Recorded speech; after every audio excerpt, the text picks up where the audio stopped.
Hi friends, நம்ம வீட்டு தோட்டத்துக்குள்ளே போகலாமா? இப்போது இங்கே என்னென்ன பூக்கள்லாம் இருக்குங்கிறத உங்களுக்கு நான் காட்டுறேன். ஃபஸ்ட்டு எடுத்தோன்னே மங்களகரமாக ஆரம்பிப்போம்.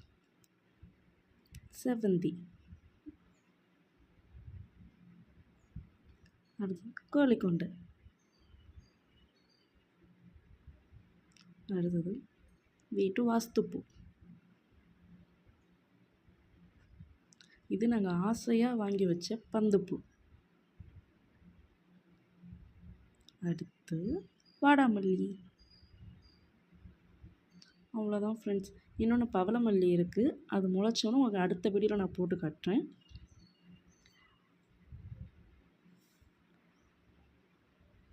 இந்த வீடியோ உங்களுக்கு பிடிச்சிருந்துச்சுன்னா லைக் பண்ணுங்கள், ஷேர் பண்ணுங்கள், அப்புறம் சப்ஸ்கிரைப் பண்ணுங்கள். ஓகே, பாய்.